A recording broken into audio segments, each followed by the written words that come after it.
Welcome to the Family Office, planning for the people who matter most.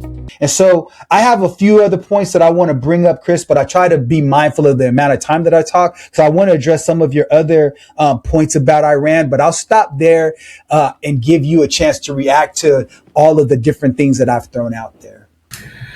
I don't think that the midterm elections will be like that, but it is entertaining though.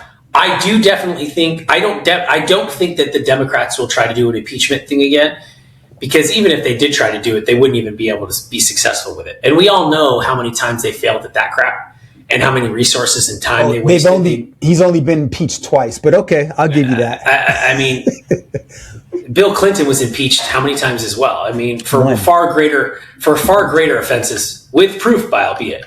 They just impeached Trump. He was impeached for his relationship with Monica Lewinsky. That was it, bro. Yeah. Those two don't come. What was Trump impeached for again?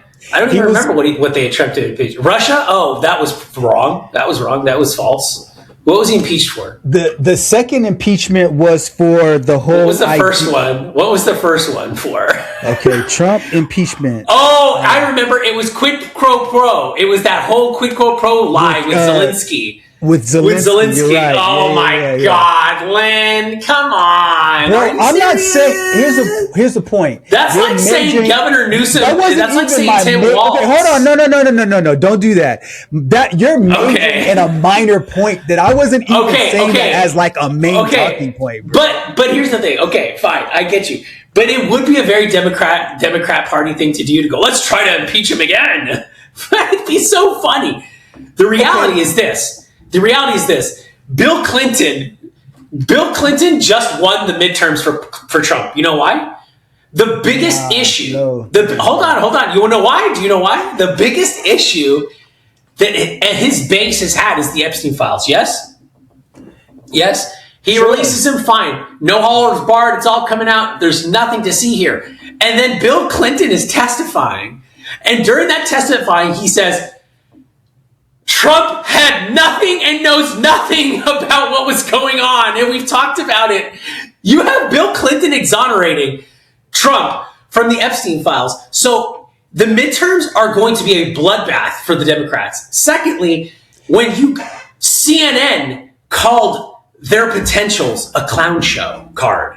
CNN called them a clown show card, which is funny. I think that CNN is trying to save their you-know-what because they know they're getting bought by Paramount, and that means that Ellison loves Trump. That means CNN and Barry Weiss is there, so that means CNN is dead and CBS is dead. They're all dead. Trump is unilaterally dismantling every single one of his enemies.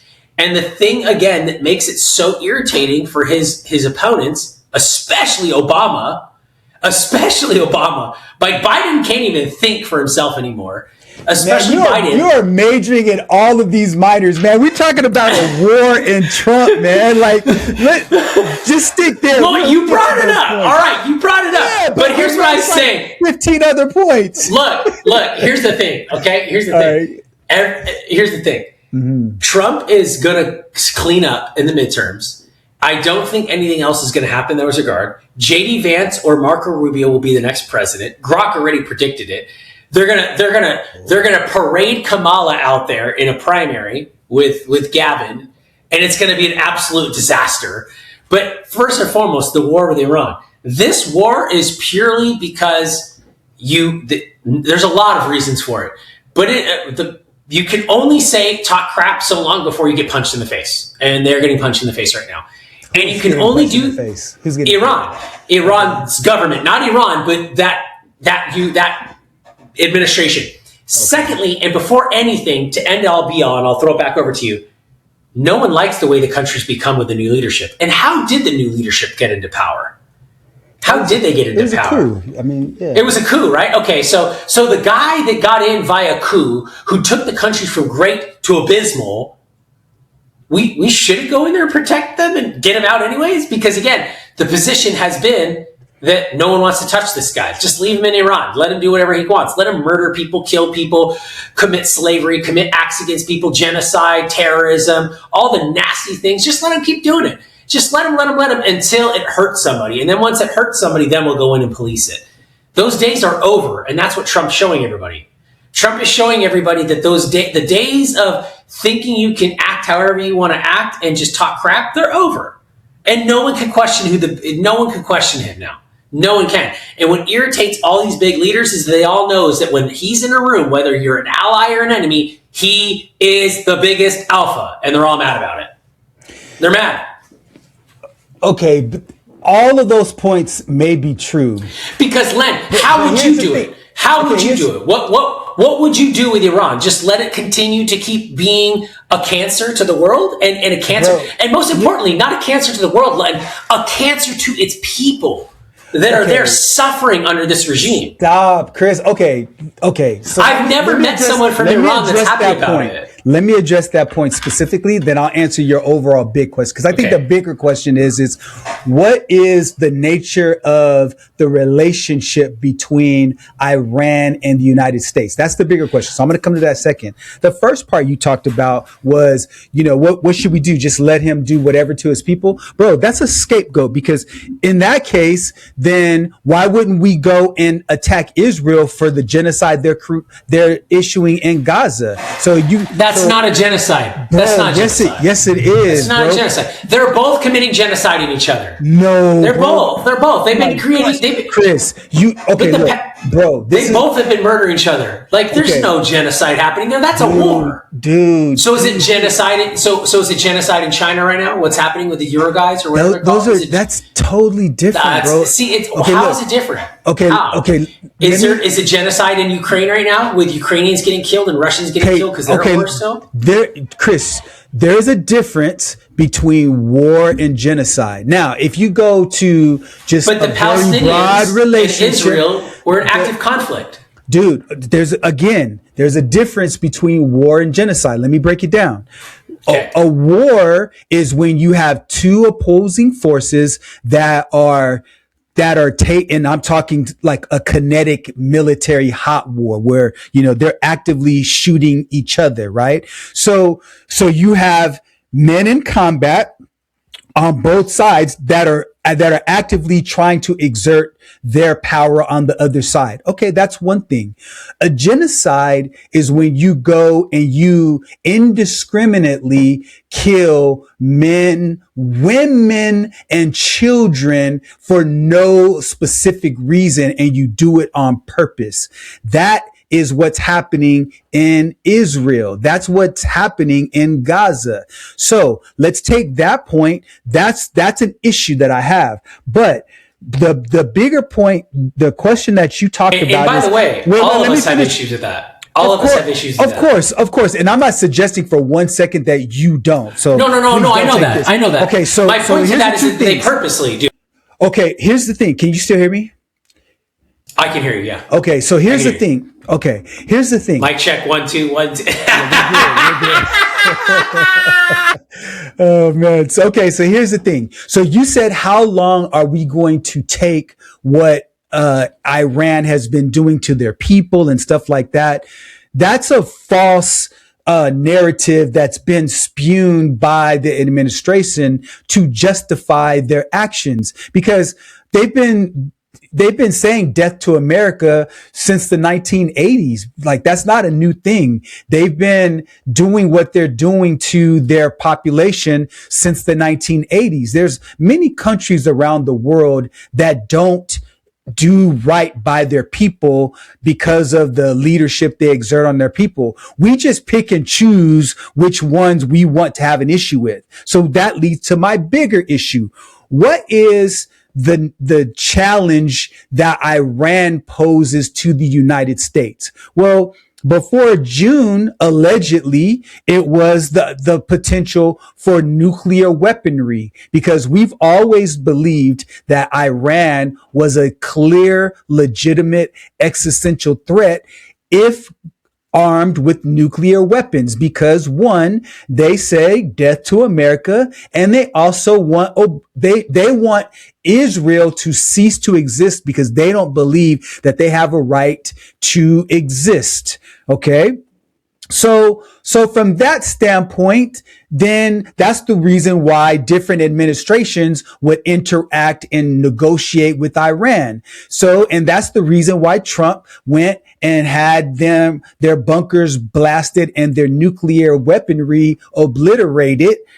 Obliterated was their words back in June. So since that threat no longer exists, there's no issue that the United States should actively have with Iran. So making all of these illegitimate reasons as to why they're engaging in a war is a problem, because it's disingenuous and they're acting like we're dumb. And the problem is I don't want somebody like you, Chris, who has a strong mind and who can think for himself to fall victim to people changing what they say from 1 minute to another. That's why I started off our conversation by what Nikki Haley said before and after, what Tulsi Gabbard said before and after, and what Stephen Miller said before and after. They can't just change their narrative to just based on who's the actor. If you live by a set of values, regardless of who's in power, those values shouldn't shift. And that's what I see that's happening in the administration. And it sickens me because leadership is supposed to be that for, who says what they mean what they say, and they make decisions that's for the best benefit of their own country. I'll make one more point, because earlier you talked about the allies, you talked about France, and you talked about Germany. And here's the thing that I really remember you saying, and it stuck with me. And you said this, look, and I'm paraphrasing, essentially, for me, I'm more of an idealist. I would kind of say I lean on like the moral virtues of what government is supposed to be. I like the fact, I lean more on the democratic ideals of what the United States should be. And you're very more like, hey, we're capitalist. War is nasty. It sucks. People die in wars, and that's what happens. And power is what happens. So when you and I disagreed on Venezuela, and you're like, look, Venezuela has United States oil, it has oil. United States has more power. They can exert their power. And because they can exert their power, it might not be right, but they can do it. And so we fundamentally have different perspectives in terms of our worldview. So in this case, when you talk about, the allies are just operating based on their point of view. So the United States supposedly is an ally to the European nations. So when you're an ally and you decide to go into a war or conflict, whatever you want to call it, if you're an ally to another nation, you should at least get their input on how they feel about it, if it's going to directly or indirectly impact them. And I'll make this last statement. I'll turn it over to you. The reason why the United States should have a conversation with Europe is because a lot of those European nations, they rely on oil from Russia and they rely on oil from Iran. And you've got that whole Strait of Hormuz. If the Strait of Hormuz gets shut down for a long period of time, you can forget it, because we're going into a recession, because 1 in every 5 people on the planet rely on oil that comes through the Strait of Hormuz. 20% of global production goes right through that strait that Iran can shut down. So I'll turn it back over to you specifically, just bring it home on the idea of the allies and then the Iran and the United States, because we don't have any real reason to be in this war with them other than the fact that we're here to support Israel, my opinion. They used to be able to shut down the strait. Now they can't. That's a good thing. Now nobody has to wake up in a cold sweat and go, oh my God, is Iran going to shut down the Strait of Hormuz today? So that's done and over with. Not only is the leader gone, but his leaders are gone. So now all you guys who've been trying to clean up that area of your world for all these years, congratulations. Israel, with the help of America. I thought it was closed down yesterday. That shit's going to get opened. If it was closed, who cares? You don't think we're going to go through there and open that up? Iran can't control anything anymore. They can't even control their own. How is this even? How are you even? How this is like, bro? You are so underestimating Iran, bro. You are totally underestimating Iran. You need to study their history, bro. They're way stronger than you're giving them credit for. You're acting like they're like Iraq. They're not Iraq, bro. They're not Afghanistan. This is very, very different, Chris. Very different. But go That's ahead. what everybody said about Venezuela. Look at that thing. That thing is humming along. And Iran are not the same. No, That's sir. That's the point, though. But see, that's the point. They're not the same. Here's the thing that's consistently always misjudged and miscalculated, okay? You have the fact that, first and foremost, I don't want to get started on the Palestinian-Israel thing, because that in itself is a whole other topic of conversation. You're absolutely right. And I don't want to get into that and even throw out a rebuttal to that. But what I will say is this. Number one, the allies, okay? Germany's on our side. And that's really the one that matters, because everyone else's economy in the European Union sucks. And we all know it. They all know it. There are allies, Chris. See, that's the thing. I get it. But here's the problem. Our allies only want us to do what they want us to do when their butt is in trouble. And that's Wouldn't America do the same thing? But exactly. So, and we're doing it because Israel came to us and said, hey, this guy keeps chanting death to America. We have reasonable cause that they're going to attack. We know they're a threat. We know you don't like them. We know what they're trying to do by circumventing the world economy with the reserve currency. We know what they're trying to do. Hey, you want to come in and help us take them out? America went, yeah, let's go make sure, which I'm sure America gave advance notice to all the European Union. Of course we did. We always do. We're a good ally. We line their pocketbook, and then we come in to the rescue whenever they're needed. And by the way, we don't need to prove that. We've done it time and time again. I just think we're not as good of an ally as we have been with the Europeans. But the pot, and guess what? The pot is both ways. Because here's the thing. The receipts that everyone likes to talk about, how America's not a good ally, you know what those receipts that they bring to the table are? They don't like our morals and how we conduct our business. The receipts that we can bring to the table are very pragmatic. The receipts are, y'all don't pay your bills. Okay. That's the receipts we bring to the table. And then we also bring to the crying babiness of it. And then we don't need to prove anything, because the two biggest, most vile, most nasty wars that have killed more people in the history of the world were started both by Europe.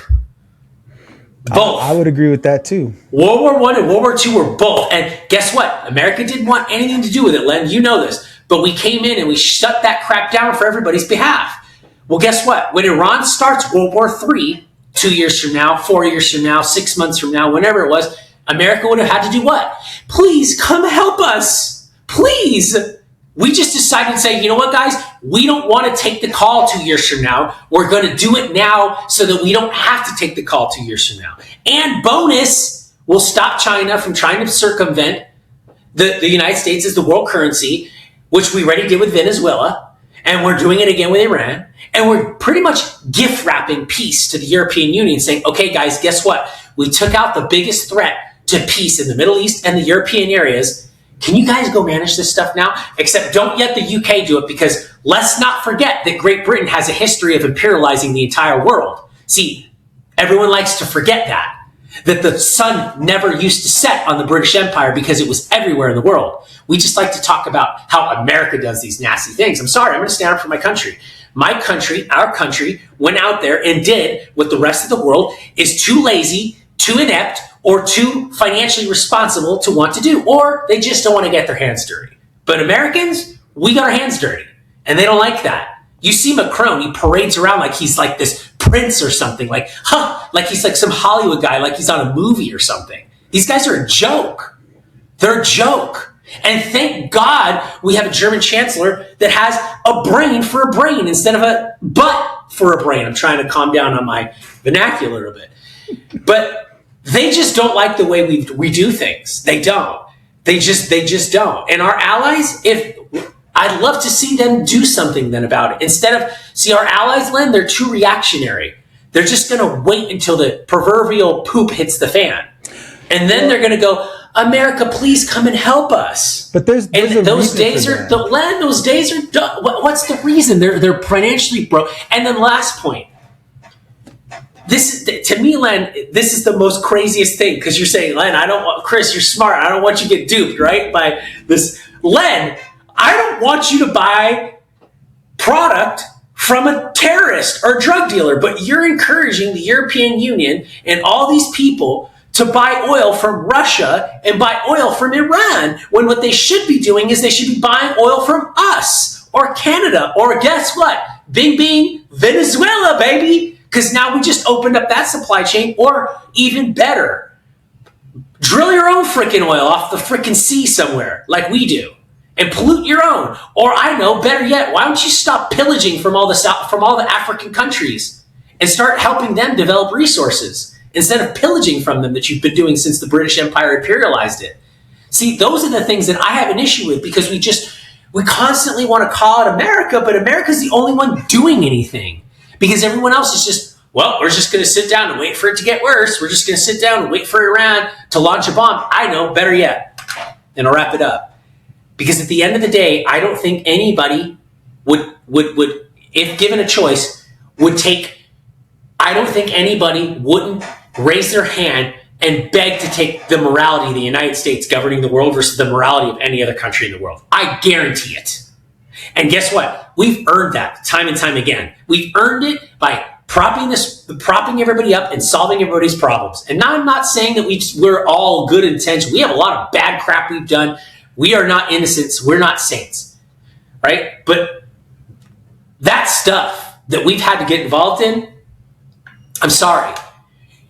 If we don't go in there, guess what? You're going to have to deal with the morality of Xi Jinping running the world, or the or the UK, something like that. And nobody wants that. Nobody wants that. And nobody wants Xi Jinping's morality, the CCP's morality. No one wants communism to be the ruling morality of the world, because more people have died under communism than anything combined, done by people.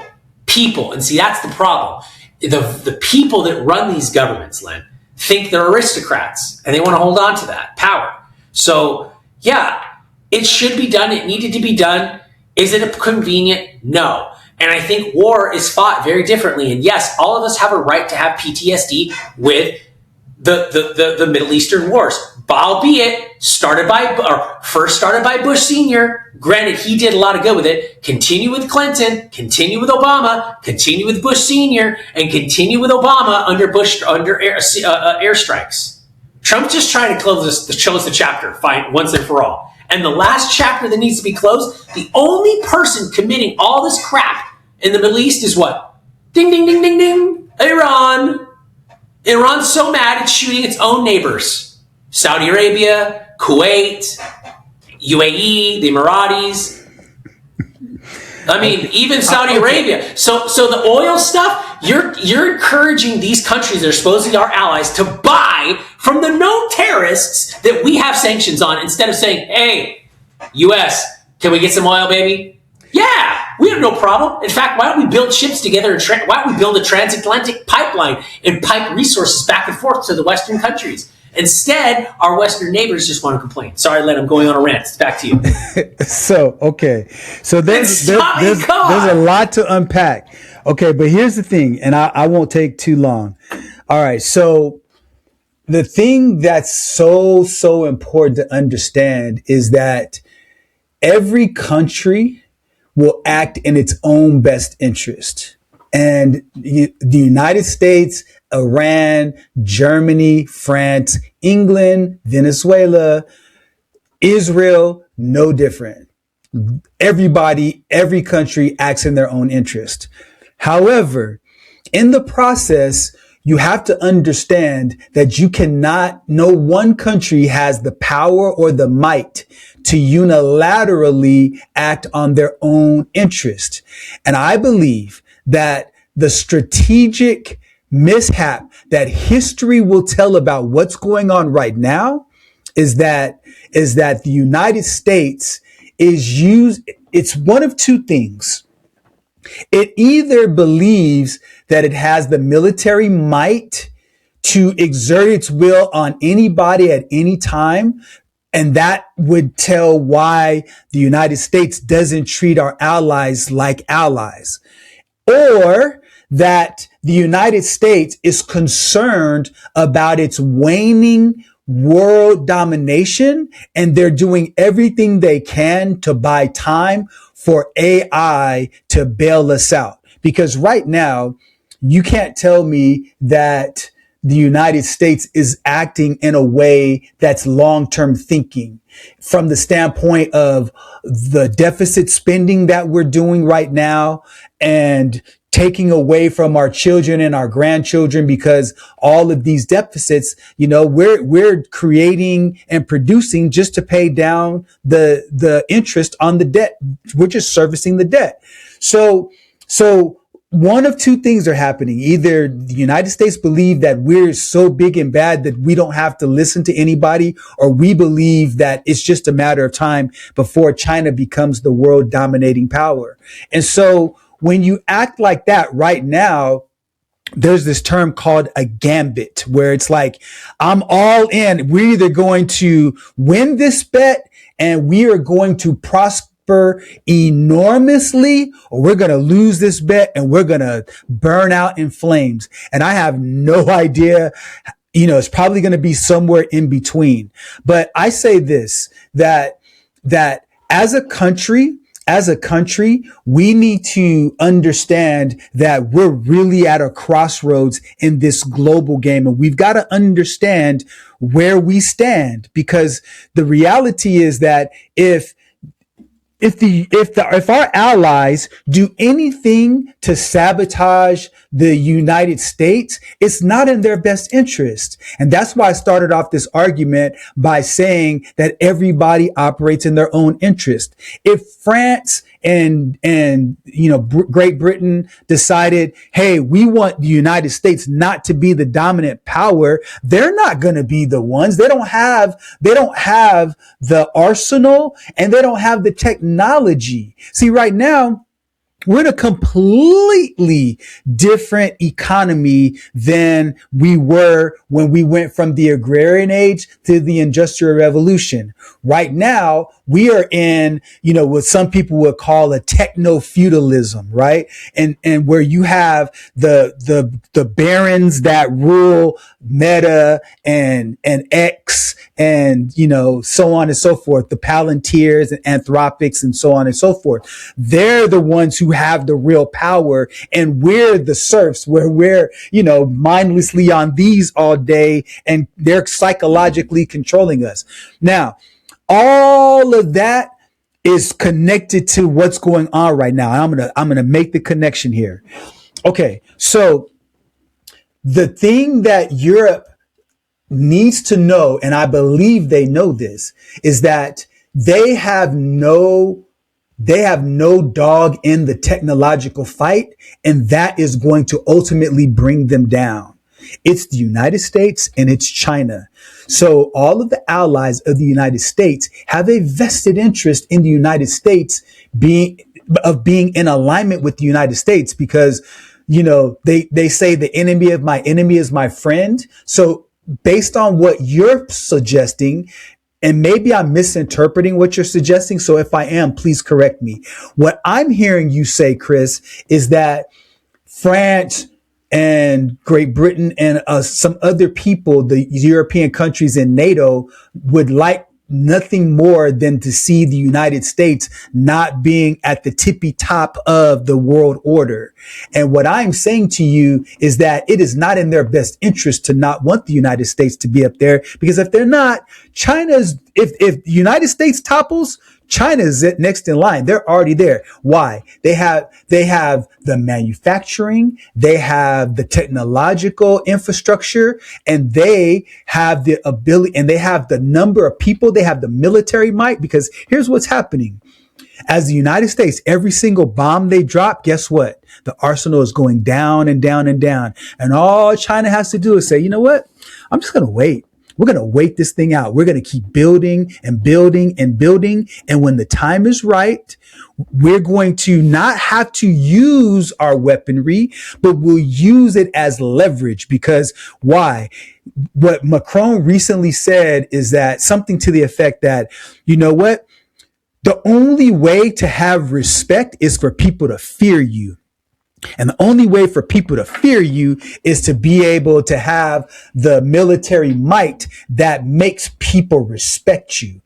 Those weren't his exact words, but that was the sentiment. So what the United States has going for it is that nobody wants to fight with us because we have the world's best military by far. But China is in second place. And as we keep going and fighting wars with Venezuela, we fight wars with Iran, and we're in Afghanistan, and we're in this country and that country, our arsenal is depleting. And as China continues to wait for that opportunity, I believe this is what will happen. And I'll turn it back over to you. China said that they want to have Taiwan by 2027. I believe there's an opportunity that might happen, but most people right now are thinking that will happen because they have to go in and take them by force. Well, just so you know, right now, you look at the United States, they're trying to, exert their muscular dominance on the world. And China is being diplomatic, but they're gaining strength. And I believe that there's a world in which Taiwan willingly says, you know what? We'll join forces with you, China, because you're the new big dogs and you didn't have to drop one bomb, one missile, but it just is in our best interest to align with you as opposed to the United States. You know our culture, you know our values, and they're more aligned, and you're stronger now. We have the chips and you have the technology. Let's go ahead and do this dance with each other. Some of my thoughts. What say you? Was it in our best interests? And was it a selfish or selfless act for us to get involved in World War I or World War II? It was absolutely in our best interest to get involved in both of them. I don't think so. We didn't start it. We had nothing to do with it. Case. That is true. That is correct. We had nothing to do with it. We didn't start it. And if we wouldn't have gotten involved, all of our allies would be speaking German right now. That is correct. But you know what? Change anything. But what did we get out of the war, Chris? That's the thing. Well, yeah, we did. We became the world's superpower after the war. And my point to that, though, is that to the argument of we only get involved. Countries get involved when it's for them, right? They're going to do what's always in their best interest. That is fact. America didn't do that for our own best interest. We did it twice. Maybe the second time. Chris? How so? We didn't get involved in World War I because it was out of our best interest. We got dragged, and World War II, we got dragged forcibly into it because we were preemptively attacked. We had no choice. Okay. See, yeah. So America has always been selfless. America has always done things to help other countries. What gets angry? What gets the ire of all these other? That goes against your worldview, Chris. And what goes against the ire? What happens is the ire of these countries when we do things for ourselves. But I don't want to get back into that. But what I do think is that China does not concern me at all. I think China is this is what I think China is. I think China looks good from the outside, but on the inside, it's atherosclerotic, if I'm saying the word right. You know what I'm talking about? Okay, yeah. I think China I think China is that bodybuilder, looks great and looks awesome on the outside, but inside they're full of cortisol, visceral fat, and their arteries are completely plaqued and hardened. You know what I'm saying? Wow. I hear what you're saying. I disagree with China, you. But your perspective is great. Your perspective is 100% great. I think your perspective is very key, and I think it's very potent and carries a lot of weight.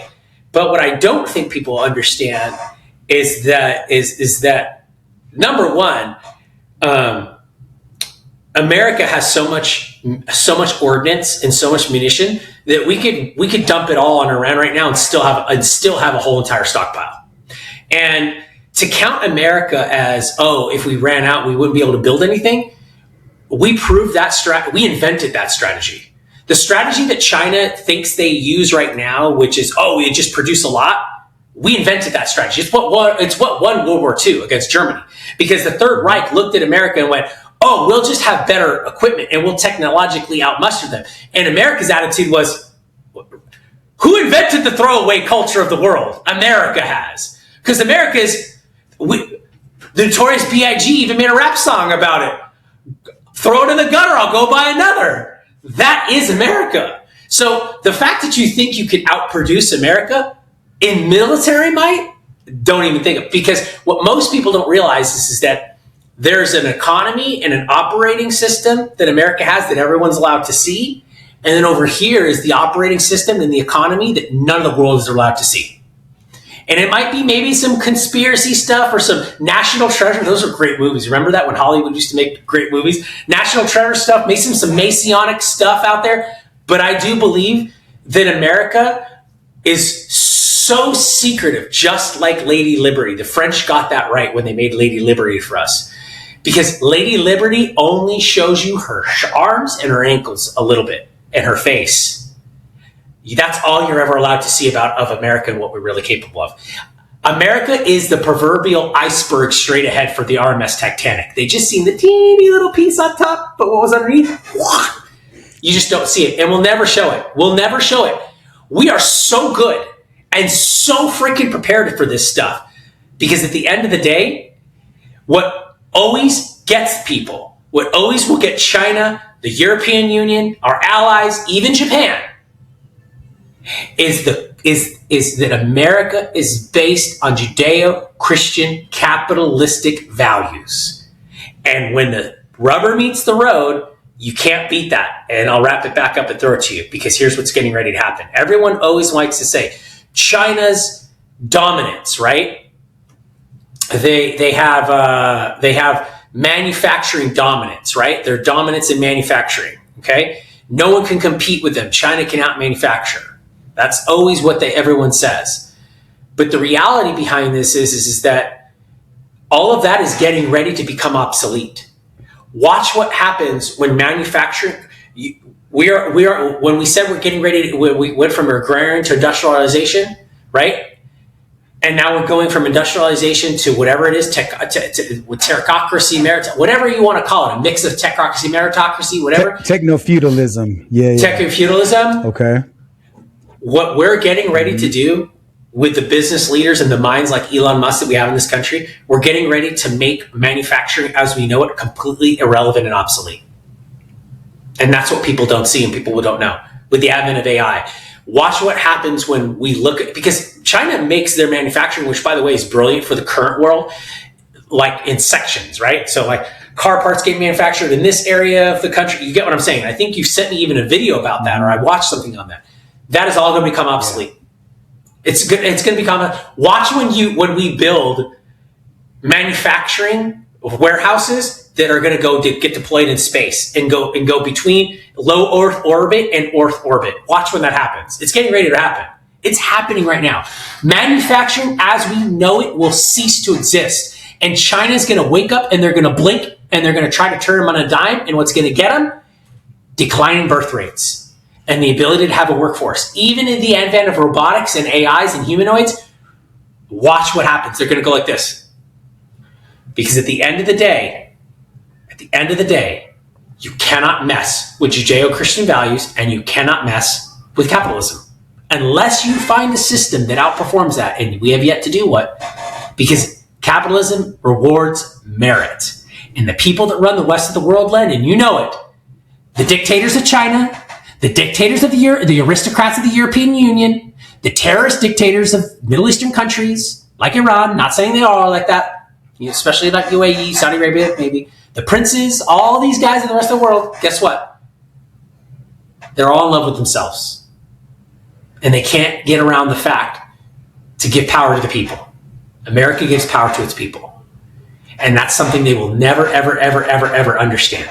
So all these other world leaders and princes and queens and princes and whatever the heck they are doing, playing prince of the old world, they're going to blink and go, oh, America did it again. Yeah, we're only 250 years old and there's a reason why we're so far ahead of everybody. Think about that, right? I mean, really seriously think about that. How is a 250-year-old country able to do what all these countries have been trying to do for thousands of years? And they always are, they're just, yeah, they may pass us a few times here and there at certain things, but they're always playing catch up. You never actually will ever really know the prowess of America. You'll never know it. We never ever show it. Even during World War I and World War II, we never showed the true prowess of American might.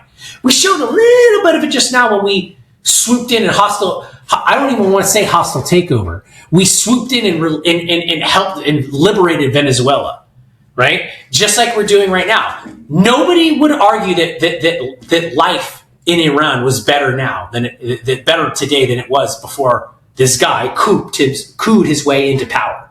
So it's just like, it's okay. He got power violently. Just let him have it. Let him keep it. Yay! The reason why America didn't do anything is why? Because we're in America. But guess who didn't do anything about it? All the countries that live next door to them. Funny how that works. Well, yeah, because Iran was just stronger. I mean, it's very okay. It's funny. You're a very interesting conundrum, Chris. This is why I say that, because conundrum. Because on the one hand, you're very logical and very it's binary. Like if you're stronger, then hey, we exert our will on other people, and that's just what it is.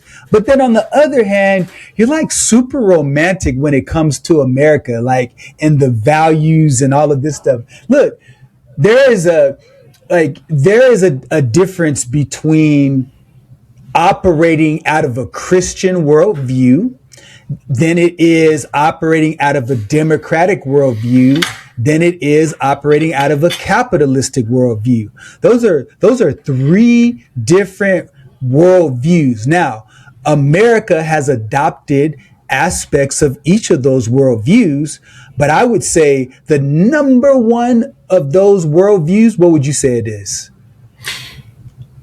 Capitalism. It's capitalism, right? And with capitalism, the challenge is that there is a enormous concentration of power in the hands of the few. Now, I'm a capitalist, so I'm not trying to say that's a bad thing, because the reason why I ascribe to being a capitalist is because I don't see any better system out there. But to say I'm a capitalist is not forsaking the fact that there could be a better system. I wish that there was a nice mixture where you had a slightly smaller concentration of power at the top, where the ones that are at the least of these, the ones that are the most difficult, there was a sufficient safety net. And then there was a very thriving middle class, because capitalism is the only system that I have seen thus far that creates a check and balance for human nature. And this is what it is. If me and you want to maximize profits and we want to maximize our ability to gain wealth, and we're creating the same product, well, if you produce a great quality product at a great price, and if I produce a quality product and a slightly better price, then I'm going to take market share from you. So therefore, if we're both trying to gouge people and you can come down a little bit less than me and charge a fair price for the same quality, then you have a vested interest, because otherwise we're going to both exploit everybody. So because we're in competition with each other, even though we have a self-interest, the greater self-interest is to maximize profit. So that's the reason why competition drives the best outcomes for the masses of people to benefit from. Because let's be practical. If, ExxonMobil charged $18 a gallon and Shell charged $8 a gallon, ExxonMobil's out of business, right? So even though if they could both get away with it, they absolutely would. So capitalism is great for that. So now we talk about a democracy. Okay. Well, we're really a republic. And so but we're more capitalist than we are a Democratic Republican. And we're more capitalist than we are Christian, right? Let's just keep it a buck, because Christian worldview is you do unto the least of these, you do unto others as you would have them do unto you. That's not our core value. That's not our core value. Our core value as a country, and again, I'm not speaking for everybody individualistically. I'm speaking as a whole.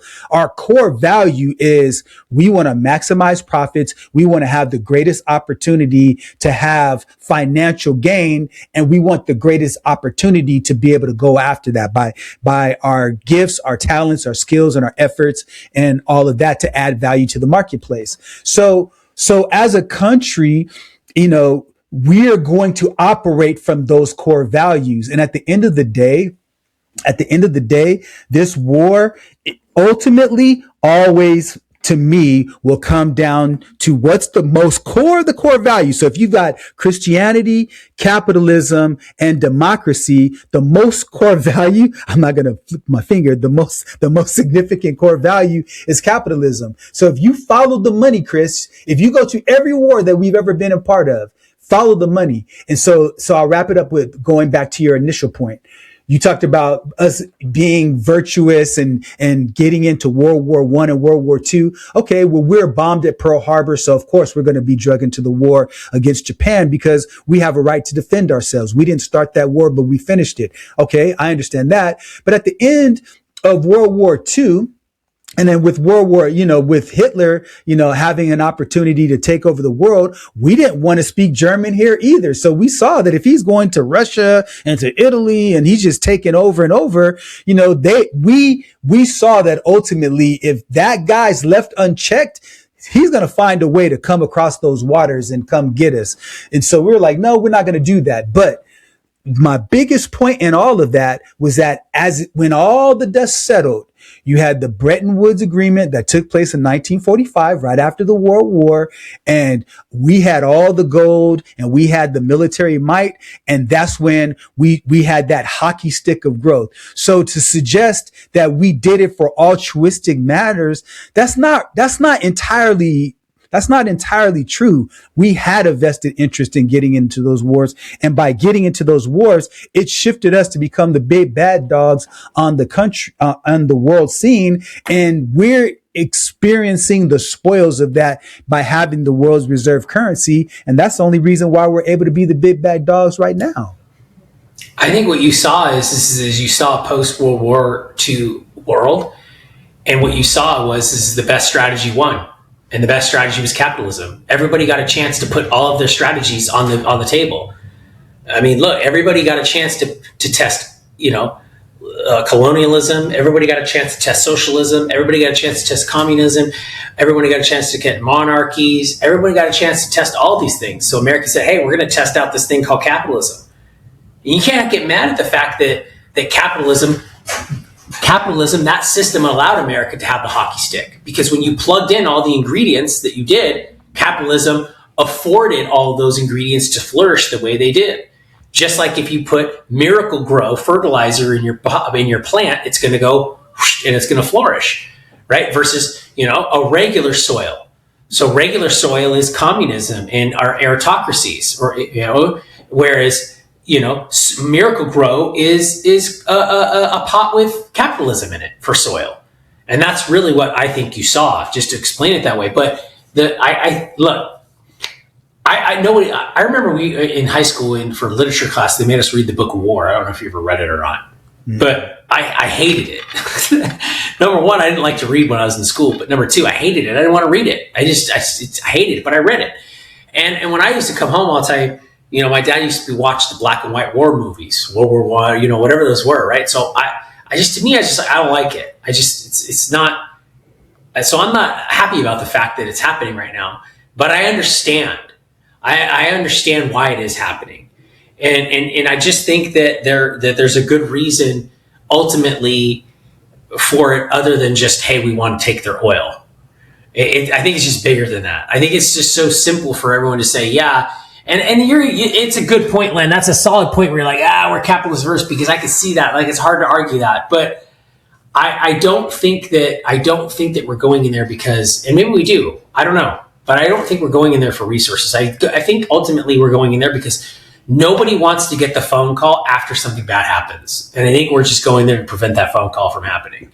But also at the same time, the Iranians in America, or American Iranian, however it's labeled, pardon me, I don't know how to label it, but American Iranians, people who are of Iranian descent that are in America, by and large, what I could see, are happy about this. They like it. They're excited about it. And I think a lot of people are going to be excited about it. Now, whether or not Iran can return to its former glory, and I know a lot of people hate to say this, but as a westernized country, I know there are a lot of people, some even in America, that don't like to say westernized. For some reason, that's evil, as if it did something wrong. Like, as if all the other parts of the world didn't do something evil or anything less evil than the westernized world. Like AOC likes, I think the problem with the westernized world, she went to this, that's the thing with all these failing two-faced politicians in America, like Newsom and AOC, they go to these European conferences and sound really smart when they get on stage, like, I'm so smart, ultra realistic, when in reality, their jurisdictions, I don't know, Newsom's $250 billion in fraud, and AOC's complete, utter disgrace, disaster, but yet they're speaking on these European stages as if they have all the answers, when in reality, they don't.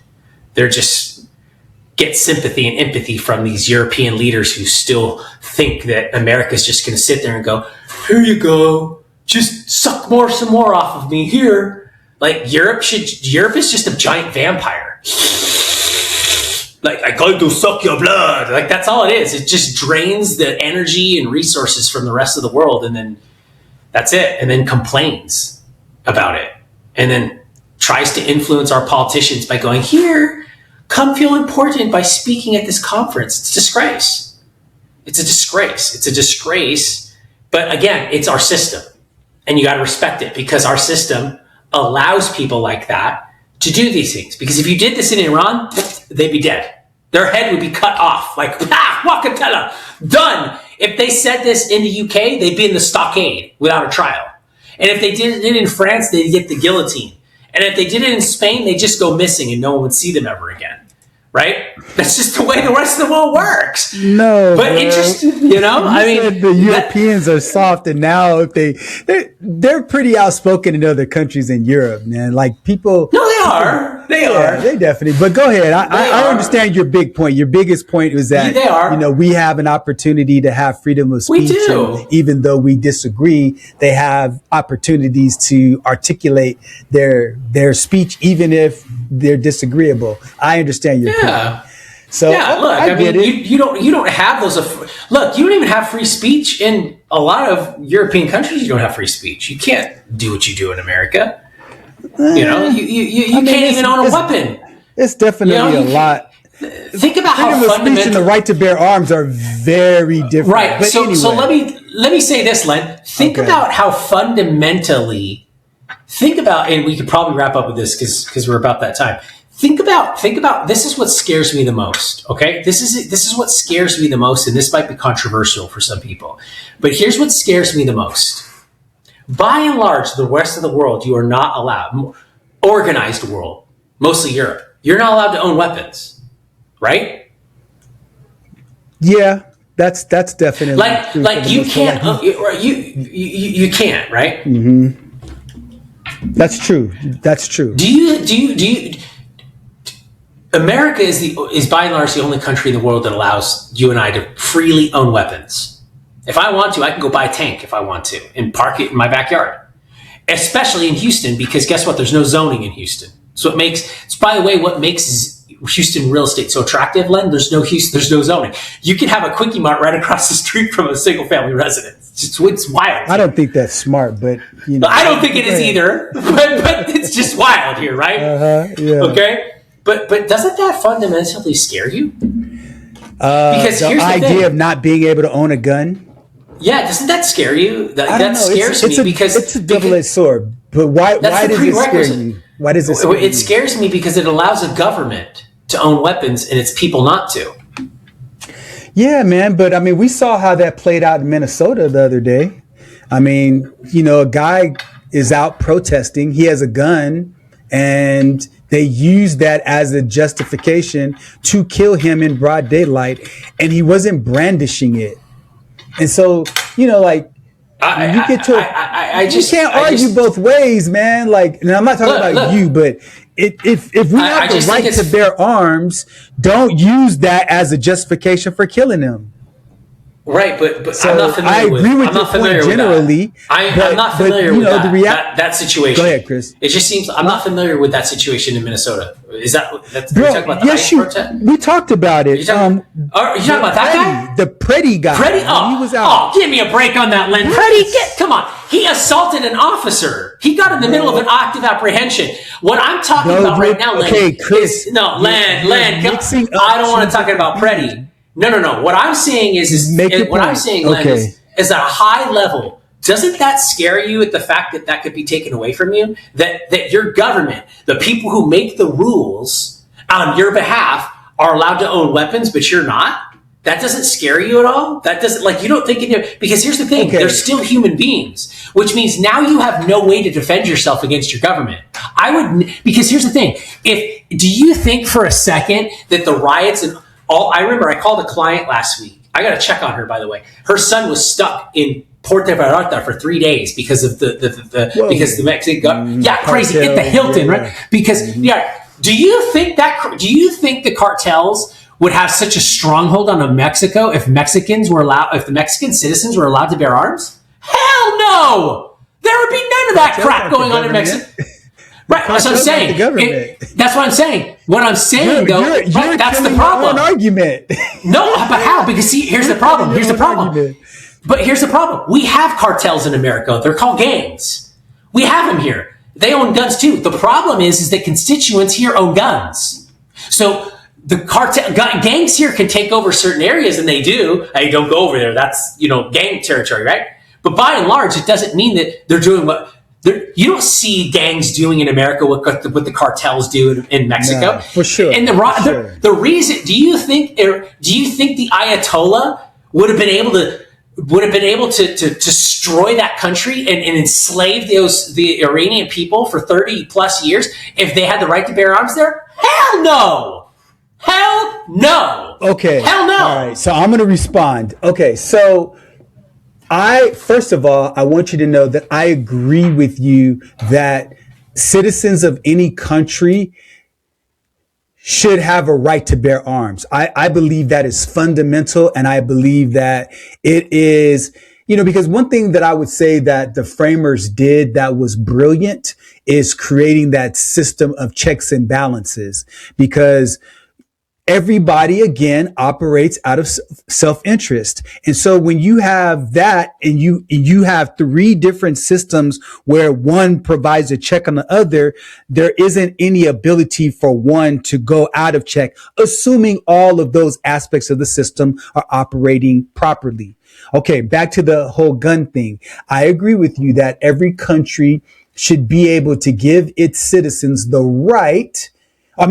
privilege to bear arms. Now, the problem is that there should be controls and guardrails with regard to when and how people and to what degree people should have the opportunity to bear arms. For example, if somebody has a history of abuse, if somebody has a history of mental illness, if somebody has misused their guns, they should be able to take those away lickety split, because it's a privilege. It should be a privilege and not a right. And I think also, I disagree with that. I think that's propaganda. That's a point.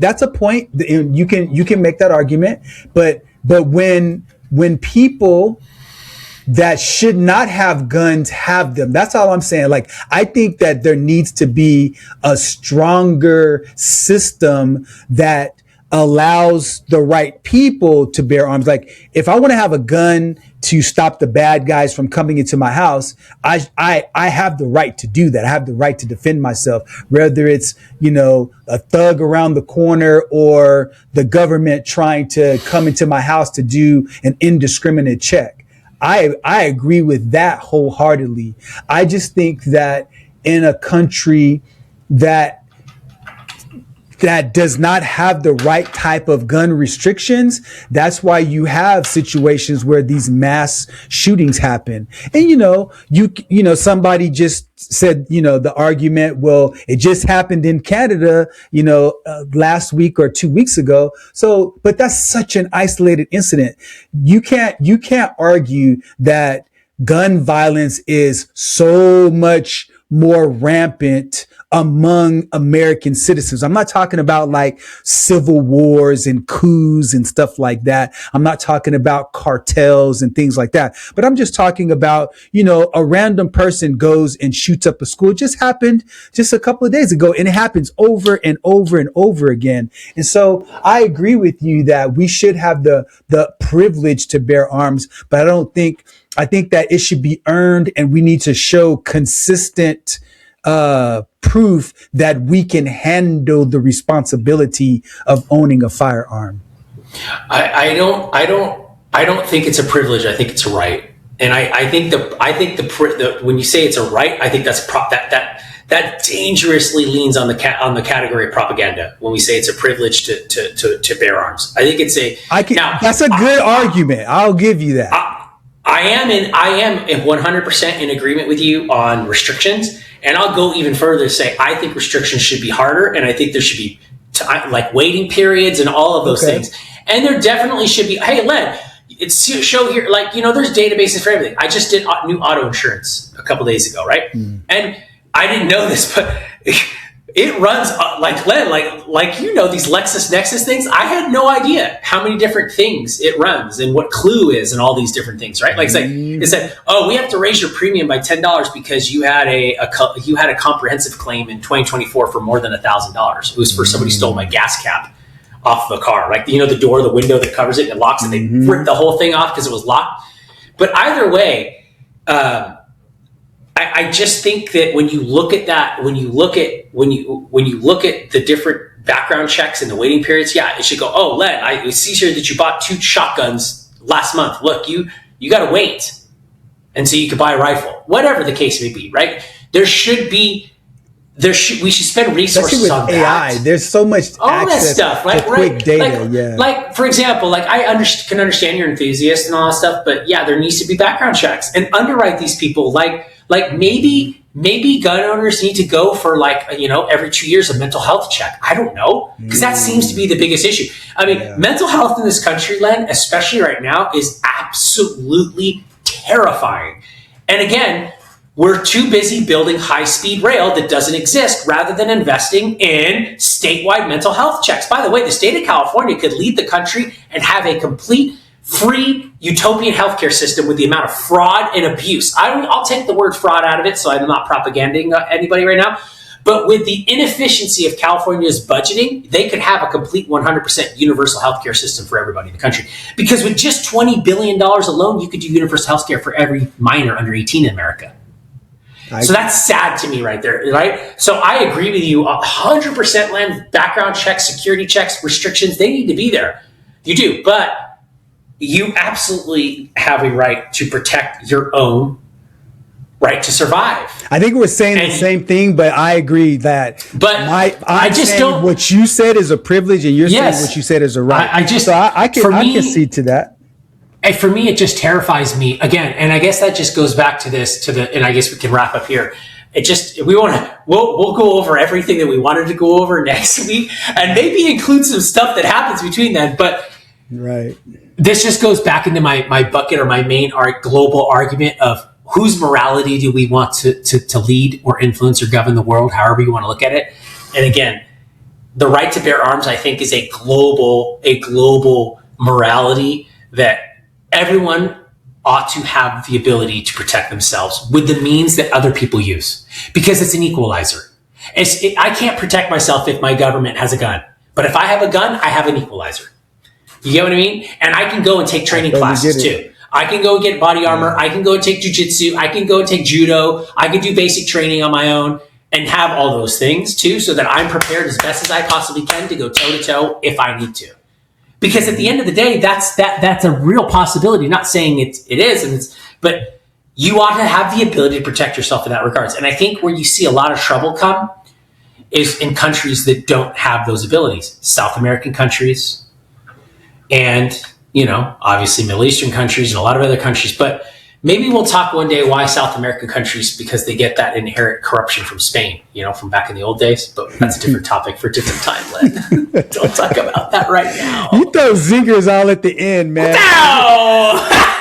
I'm going to leave you with this. Hey, outside of that though, Len, I do pray for everyone, whether they're a believer in Christ or not. I pray for peace, and I want this to end as soon as possible, because 100%. War's ugly. No one does there's going to be casualties. There's going to be collateral damage. Innocent and it's never people. easy. It is. Even in America, you're going to see it. There's going to be collateral damage. So my prayer is that this ends amicably for everybody, and that peace is restored in a good way. And we move forward. So with that being said, Len, it's always an honor to be with you, sir. Likewise, brother. Till next week. We'll see you in the next one. All right, have a good one. Absolutely. And if you like this content, like and subscribe and follow and comment, because we'd love to get engaged with you guys. Take care, everybody. Conversation has given you clarity on your next steps. Please share this episode with someone who's walking the same path. Don't forget to like and subscribe so you won't miss future episodes. And remember, planning ahead isn't just prudent, it's an act of care. Thanks for joining us, and we'll see you next time on The Family Office.